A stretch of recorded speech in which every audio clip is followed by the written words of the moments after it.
ये क्या है हमारे पास? ये हमारे पास था time series data. Time series को अगर हमें पैनल डेटा में कन्वर्ट करना है तो सबसे पहले तरीका क्या है कि सिमिलैरिटी देखें कि ये जीडीपी है, ये प्रॉफिटेबिलिटी है, ऐसा ही है, और यहाँ पे एक कॉलम ऐड कर दें और ये वो चीज है जिसे हम लोग पहले पढ़ चुके हैं। जी सर, देखो ये कैसा लग रहा है सर, हमें ये पैर को बना रही तो वही तो बना हुआ है। ये सब नहीं है, पता तो होना चाहिए। तो हमने इसमें कॉलम ऐड किया और यहाँ पे क्या लिख दिया हमने, कंट्री, और हमने इन सबको क्या कहा, ये क्या है कंट्री 1, और इसके बाद क्या कह दिया, वो क्या है कंट्री 2, और हमने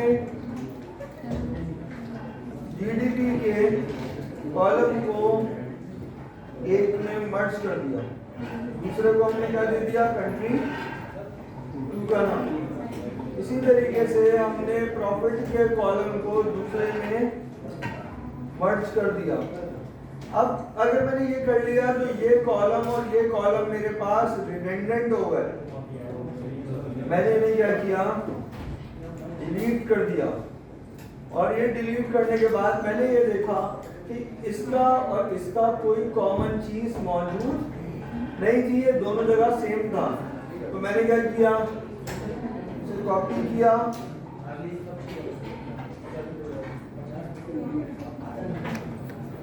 और इसे भी कॉपी किया और यहाँ पे पेस्ट कर दिया। तो ये मेरे पास क्या बन गया डेटा, ये मेरे पास बन गया पैनल डेटा। और अगर मेरे पास ये पैनल डेटा बन गया तो मैंने इसको जाके सेव कर दिया with the name of panel data. और मैं यहाँ पे आया और मैंने कहा कि ये देखते हैं पैनल डेटा हमारे पास रखा हुआ है।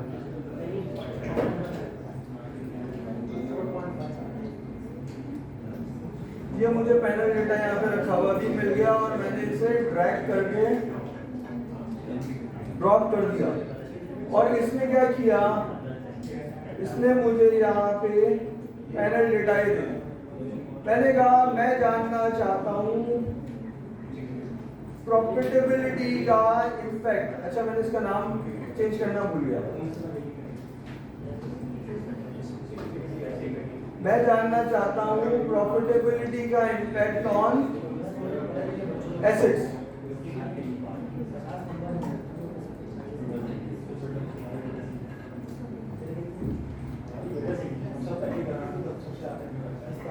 और मैंने पहले एसेट्स को पकड़ा और फिर प्रॉफिट को ओपन एस इक्वेशन।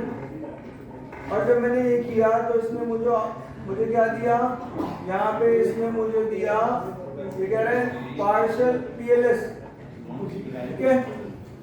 और ये बता रहा है कि 2011 से लेके 2021 तक का सैंपल मेरे पास है। मैंने नॉर्मल रिग्रेशन रन किया, इसने मुझे बीटा दे दिया 0.48। मैंने कहा ठीक है, इसको मैंने बंद किया और मैंने कहा कि मुझे बता दो भाई, एक काम करो कि मुझे बता दो जरा कि आपका फिक्स्ड इफेक्ट क्या है। और मैंने इससे पूछा तो इसने मुझे फिक्स्ड इफेक्ट मॉडल क्या बताया, 0.55, ऐसा ही है। इसने मुझे नया वो बता दिया। तो मैंने क्या किया, इसे कॉपी किया और कॉपी करने के बाद क्या बताया, इसे हमने कॉपी किया और कहीं और पेस्ट कर दिया। और इसने यहाँ पे हमें क्या बताया, इसने हमें बताया कि आपके पास ये वैल्यू आ गई। अब मैं इसको कहता हूँ कि एक काम करो, मुझे ये बताओ कि मैं फिक्स्ड इफेक्ट यूज कर लूं या नहीं। मैं यहाँ पे गया, रिडंडेंट फिक्स्ड इफेक्ट टेस्ट लिया और इसने मुझे बताया कि आप एक काम करें, फिक्स्ड इफेक्ट को क्या करें,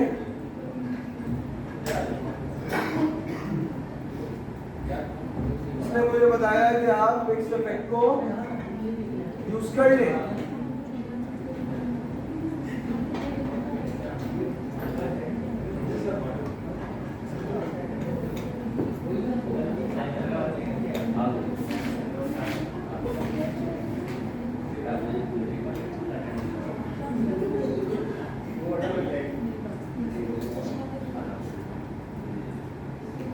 ऐसा इसने बताया।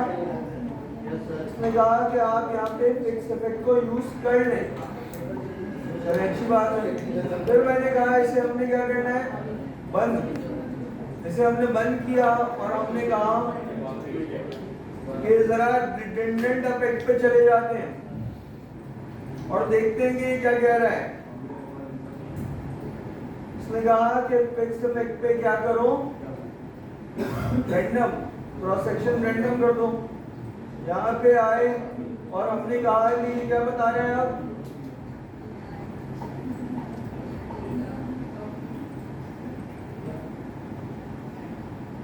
हमारे पास फिक्स इफेक्ट का जो था वो बीटा क्या आ रहा था, ऐसे ही आ रहा था।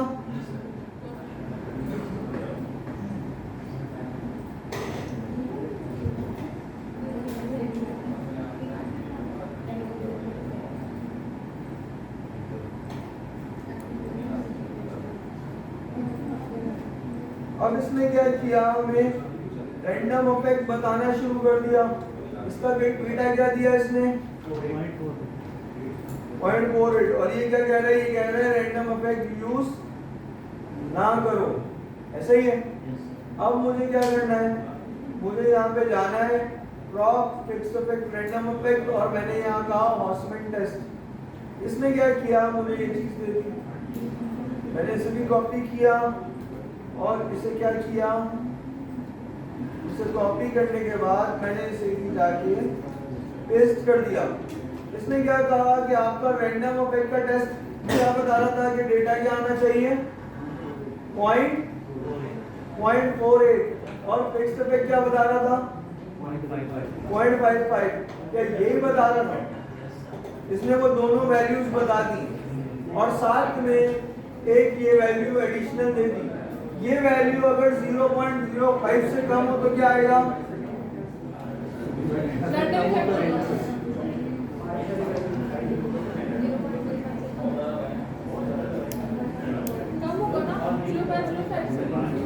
तो ओके होगा। और अगर ज्यादा होगा तो बोर्ड बना लेते हैं। 0.05 से कम होगा तो फिक्स्ड होगा, अदरवाइज हॉसमैन टेस्ट में अगर वैल्यू 0.05 से कम हुई तो फिक्स होगा। तो हमें कौन सा बीटा यूज करना चाहिए यहाँ पे, आप 0.55 या 48 फिक्स करना है। 55 फिक्स क्या हुई है?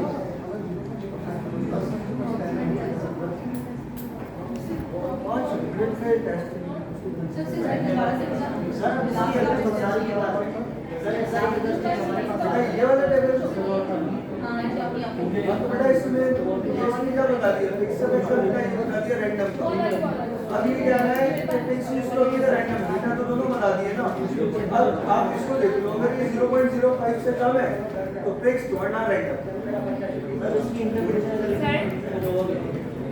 तो फिक्स कर लेंगे। बात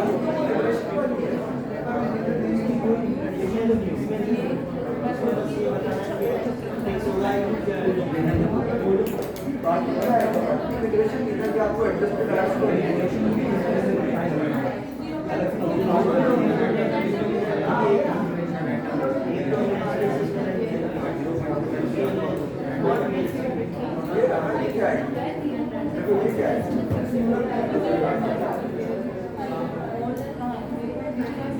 सर वो दोबारा खोल लें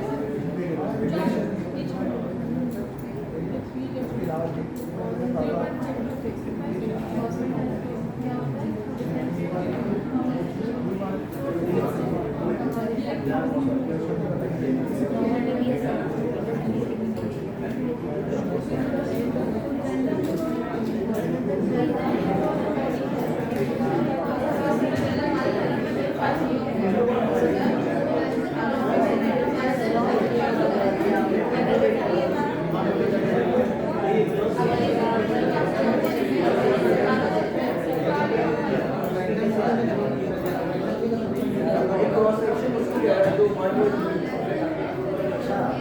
वही बोल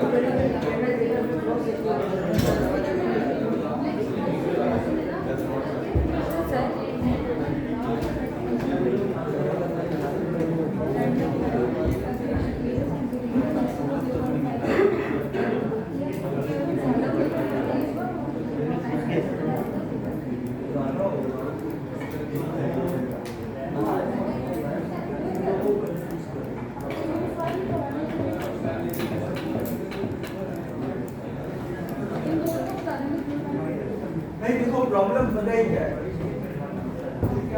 और मैं आपको एक आसान सी बात बता दूं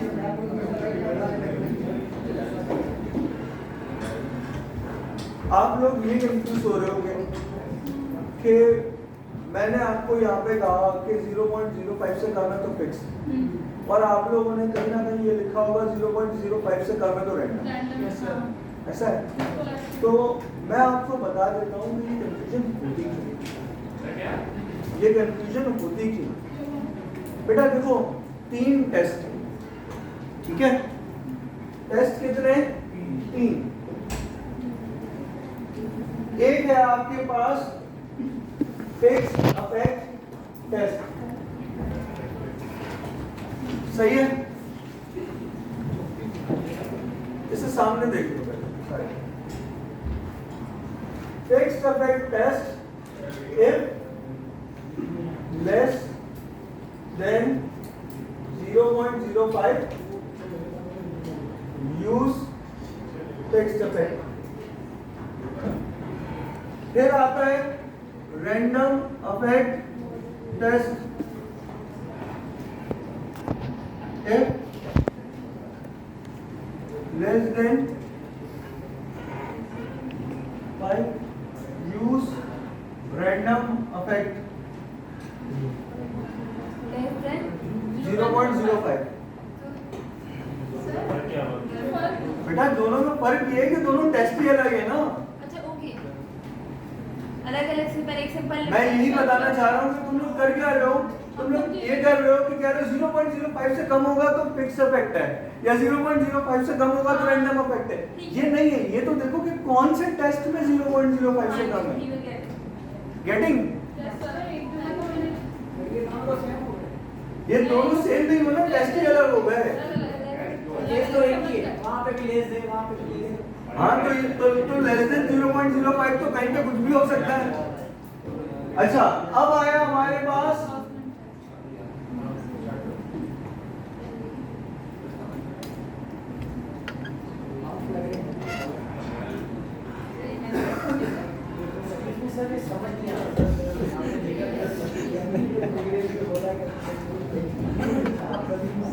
ये क्या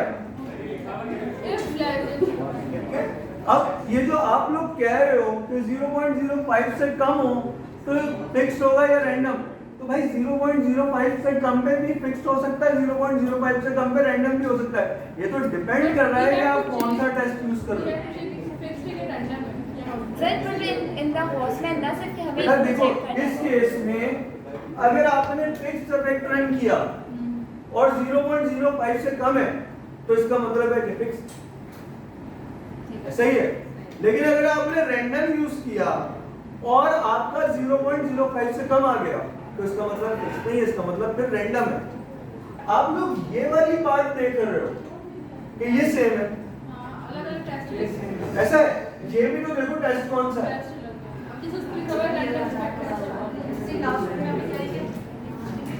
फॉस्फेट टेस्ट हो औसत में 0.05 से कम आए तो फिक्स। सर रिग्रेशन का भी ओवरव्यू दे दें। समझ में आया आप लोगों को? ये हमेशा स्टूडेंट ये करता है, वो कहता है अभी तो आपने कहा था 0.05 से कम पे फिक्स्ड है, फिर अब आप कह रहे हैं 0.05 से कम पे रैंडम है। तो ये ऐसा नहीं है, ये अलग अलग टेस्टिंग, ये समझ यही कंफ्यूजन थी आप लोगों को। सर क्रॉनबैक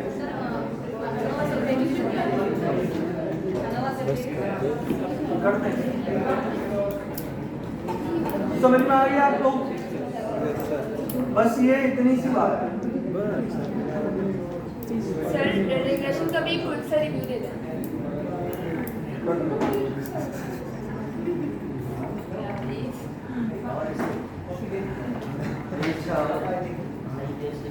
ये कह रहे हैं भाई क्रॉनबैक अल्फा, यस सर अभी जो लिखा है वो दिखाऊं या? क्रॉनबैक अल्फा में क्या प्रॉब्लम है भाई? सर आते ही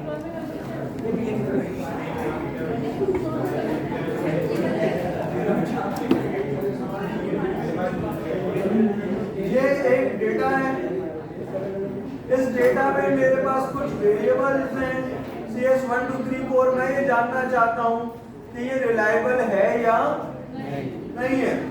एनालाइज स्केल रिलायबिलिटी, इन चारों को मैंने एक जगह पे रखा। इसने मुझे क्या बताया? इसने मुझे बताया कि ये रिलायबल है। ये क्या बता रहा है कि ये रिलायबल ग्रेटर देन 0.7 है इसलिए। और अगर ये ना होता तो ये मुझे ये क्या बता रहा है? ये मुझे बता रहा है कि अगर किसी एक आइटम को मैं डिलीट कर दूंगा तो बाकी तीन की रिलायबिलिटी क्या आएगी। मिसाल के तौर पे ये क्या बता रहा है, देखो इस लाइन को देखो जिससे मैं हाईलाइट कर रहा हूँ, येलो। ये कह रहा है कि अगर मैं CS1 को डिलीट कर दूं, क्या कह रहा है? Scale F item deleted. कौन सा आइटम डिलीट? CS1, सही है। तो Cronbach alpha F item deleted, तो बाकी आइटम्स की, बाकी तीन की क्रॉनबैक अल्फा वैल्यू क्या रह जाएगी? वो क्या हो जाएगी? 0.895। मिसाल के तौर पे ये 888 था, अगर मैं CS1 डिलीट करूंगा तो क्या हो जाएगा? 0.895। आओ देखते हैं।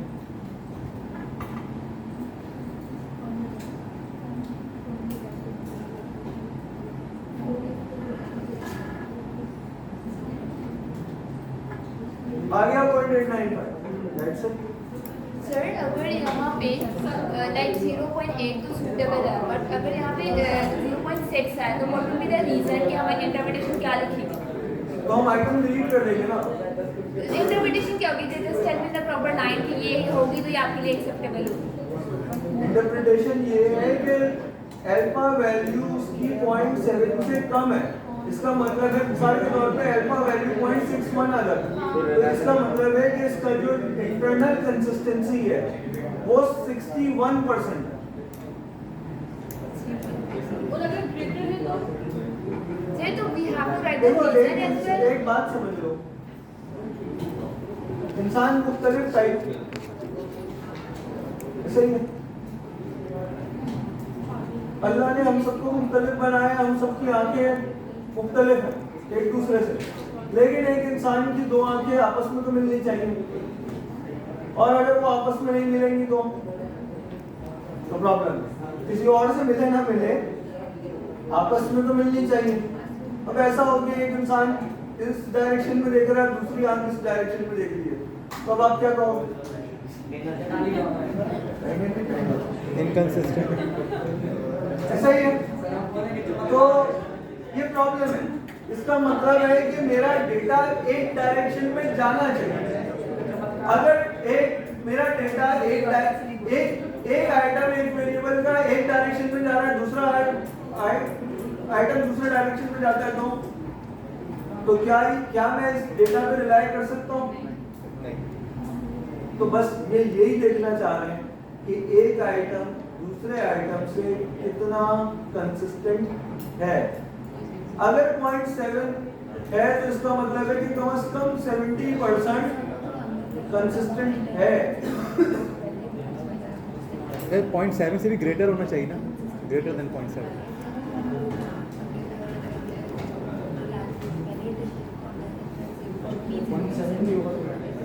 0.7 पीछे चल जाएगा मुझे।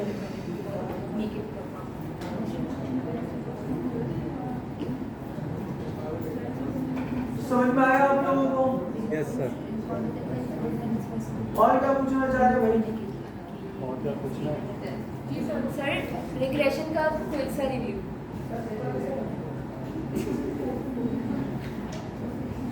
पर आपके लिए प्रिंट करा के रखा देंगे वो लोग आपको।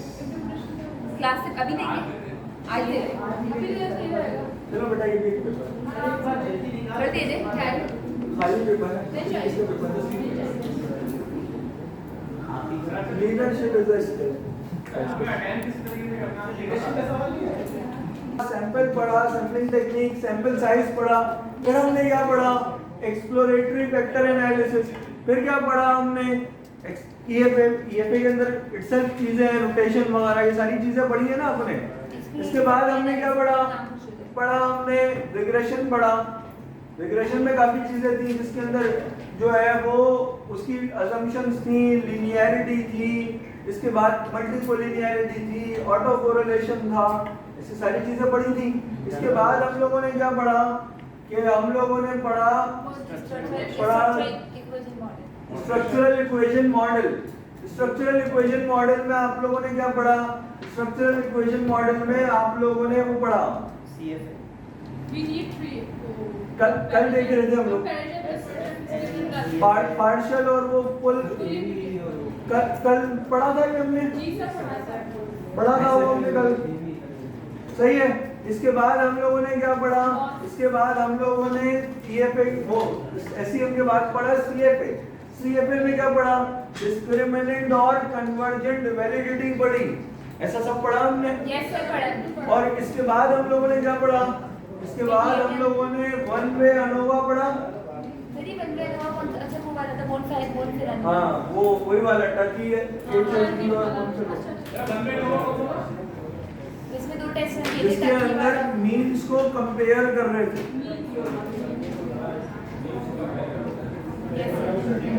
सर उससे पहले लॉजिस्टिक रिग्रेशन। हाँ हम लोगों ने लॉजिस्टिक रिग्रेशन पढ़ी और हम लोगों ने मॉडरेटर पढ़ा, ऐसा है। Yes sir. कितने टॉपिक हो गए? ये तो 10 से ज्यादा हो गए। नहीं सर 10 बस सब में से एक आ जाएगा। 12 है सर।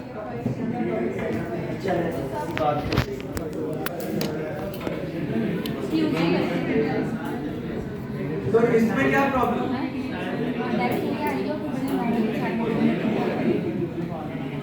ये 12-13 टॉपिक है, इसमें से 10 आ जाएंगे खत्म, और सारे आएंगे मेरा अलग अलग से।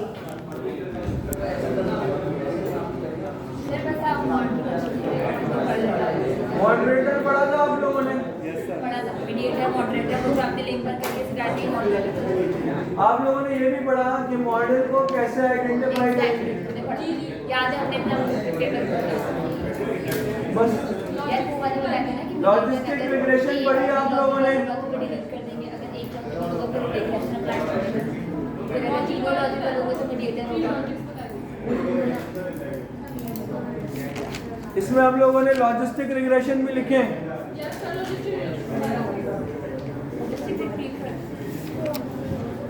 इन सब में से समझ लें एक एक क्वेश्चन आ रहा है।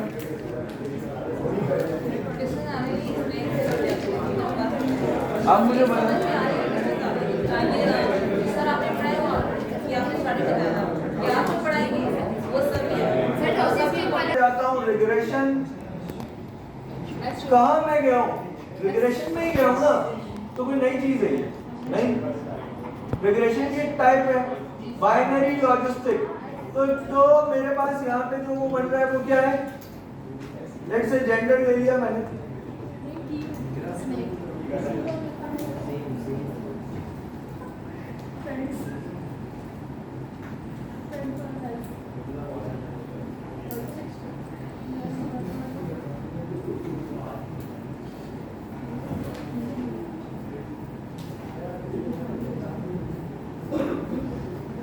तो ये क्या करेगा ये मुझे ऐसे दे देगा। इसने यहाँ पे मुझे क्या दिया,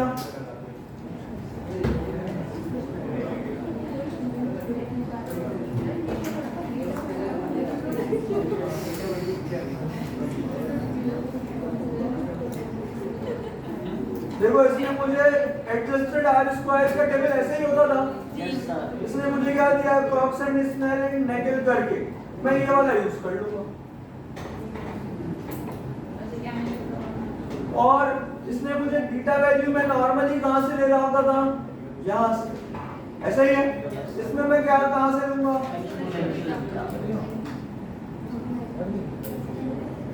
इसमें क्या प्रॉब्लम है, कुछ भी मसला हल हो गया।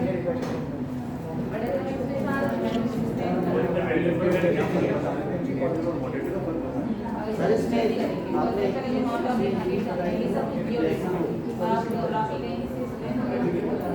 कर दो वही रिग्रेशन वाली, एग्जैक्टली रिग्रेशन वाला वही। अगर आप रिग्रेशन को इंटरप्रेट कर सकते हो तो वही नेगेटिव करके आर स्क्वायर क्या बताता है, बताता है फिर डिस्प्लेट आर स्क्वायर बताता है। एक्सपोनेंशियल बीटा क्या बताता है, वो बताता है जो बीटा। कोई प्रॉब्लम है,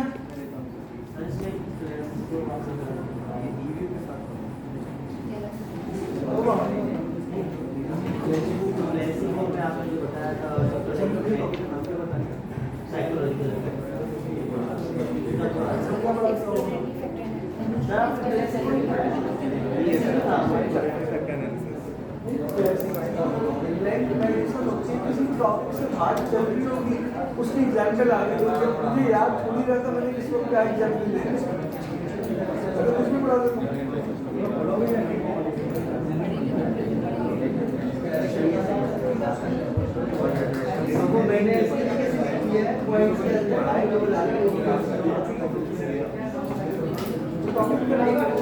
वो एग्जांपल है। सही है भाई। और क्या पढ़ना चाहते हैं आप लोग, एनोवा टेबल के, चलो भाई एनोवा टेबल का डेटा का है,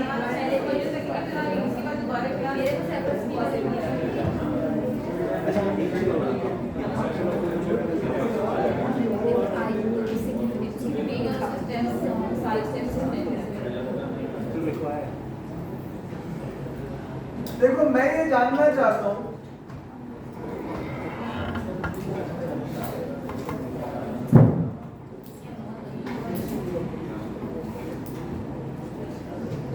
मैं सिंपली जानना चाहता हूं कि CS1 2 3 4 क्या एक दूसरे से इक्वल है या अलग है, सही है। तो क्या करूंगा मैं, वन में एनोवा कैसे यूज करूंगा,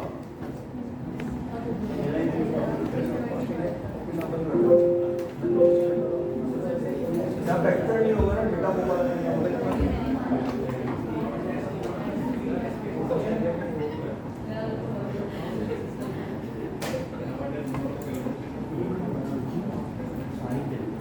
मसला ये है कि मैंने तो आप लोगों को उसको एनोवा टेस्ट के लिए एक डॉक्यूमेंट भी दिया, लेकिन आप लोग उसको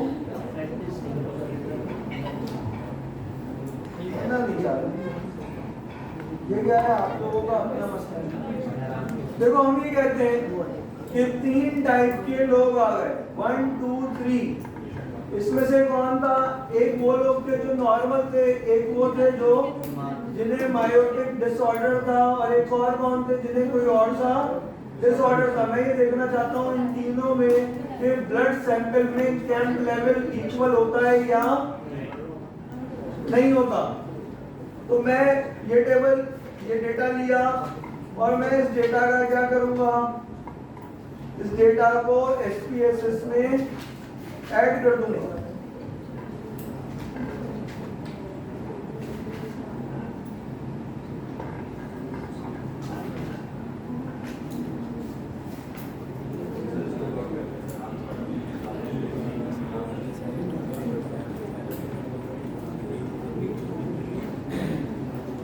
कैंप लेवल ऑफ पेशेंट, मैं यहाँ पे आया एनालाइज, और एनालाइज में मैं गया कंपेयर मीन, और कंपेयर मीन में मैं गया वन वे एनोवा, और मैंने पेशेंट को कहाँ रखा, फैक्टर। क्यों रखा? क्योंकि कैटेगरी किस में बनी हुई है, पेशेंट में, 1 2 3। कैटेगरी वाले को मैं क्या करूंगा, फैक्टर में रखूंगा, और जो बच गया उसे मैं कहाँ रखूंगा, डिपेंडेंट में, और मैंने ओके कर दिया। That's it. वैल्यू क्योंकि 0.05 से कम आ गई, इसका मतलब क्या है, इसका मतलब है कि तीनों का कैम लेवल इक्वल नहीं है। अब मुझे पता करना है कि कौन से का इक्वल नहीं है, कौन से का इक्वल नहीं है। अब मैं गया, क्योंकि मेरे पास क्या था, तब देखो यहाँ था patient type 1, patient type 2, patient type 3। इसका मतलब क्या था, इसका मतलब ये था,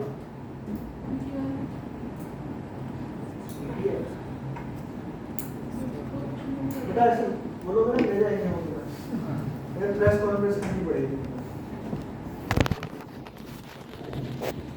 इसका मतलब था बुनियादी तौर पे ये तीन चीजें। अब मुझे ये तो पता चल गया कि ये तीनों आपस में इक्वल नहीं है, लेकिन हो सकता है कि ये दो इक्वल हो और ये इसके इक्वल ना हो, ये हो सकता है कि ये दो इक्वल हो, ये इसके इक्वल ना हो, कोई भी कॉम्बिनेशन हो सकता है ना। मुझे ये तो पता चल गया ये तीनों इक्वल क्या है। यहीं पे गया मैं, और यहाँ पे आके मैंने क्या कहा, कंपेयर मीन एनोवा में आया, और यहाँ पे मैंने कहा पोस्ट हॉक टेस्ट दे दो भाई मुझे, और यहाँ पे मैंने क्या पूछा इससे, फेरोनी एंड टकी HSD, सही है। मैंने ओके किया, और इसने मुझे बता दिया। अब इसने मुझे क्या बता दिया, इसने मुझे ये एक टेबल दे दिया। ये जो इसने मेरे को टेबल दे दिया, ये क्या कह रहा है, ये टेबल कुछ ना कुछ तो कह रहा है।